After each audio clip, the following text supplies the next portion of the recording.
Hi, my name's Benjamin, and I'm a movie addict.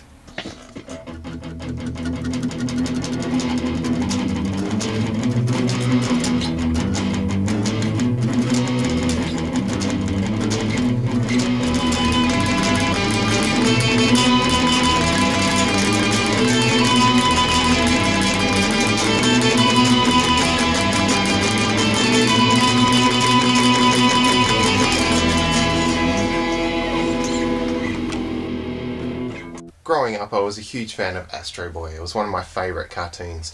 It just had that really strange mix of, big epic storyline and relatable characters with oh so tragic endings. I ate it up. I remember when I was around 12, 13 years old, I started to see anime videos in the video store. This company in Australia, it's now called Madman, used to release these anime videos under the name manga. There'd only be sort of 3 or 4 videos a month, max, and it was just awesome discovering all this new anime stuff all at once. I think now there's kind of too much almost, and lots of it is absolute garbage, so you really have to know what you're looking for. But it was cool because when I was young and starting out, because there was a limited amount you could get, I think they focused on the most popular and good quality stuff, and I was loving every second of it. I remember saving my money for a couple of weeks and buying my first anime video, Akira.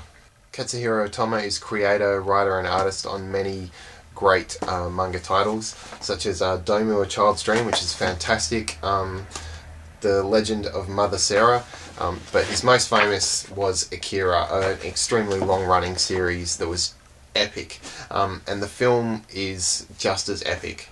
Hardcore fans of the comic book may complain that the film simplifies things a bit to kind of fit it all in, but I love it. There are much more accurate dubs and subtitles available now for the film, but because I watched the original American dub from the 80s so many times, it just feels wrong to hear other voices coming out of the characters' mouths, so when I'm watching it on DVD I still watch the original crappy dub because that's what I'm most familiar with. I'm talking about the life force that exists, even perhaps in water in the atmosphere. The storyline takes place in Neo-Tokyo.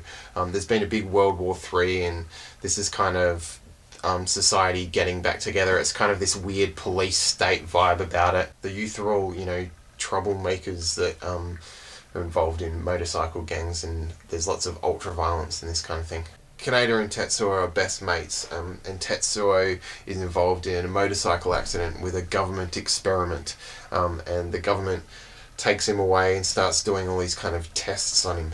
It turns out Tetsuo has this kind of power within him, within his genes and his very being, and the government wants to use it for their own military purposes. Lots of scenes involving men talking seriously in rooms, but it's never boring.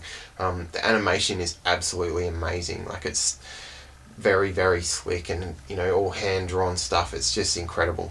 The storyline's pretty out there, but it does make it kind of sense.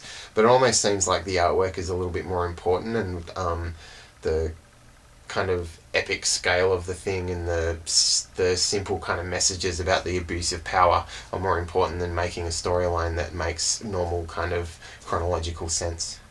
My favourite scene involves Tetsuo having these weird visions of these little teddy bears and toys coming up on his pillow, and he tries to grab them and they disappear, and then all of a sudden this massive teddy bear comes at him, and it's bleeding milk, and he crashes into the wall, and the wall turns into Lego blocks, and there's all this kind of childlike imagery. It's really amazing.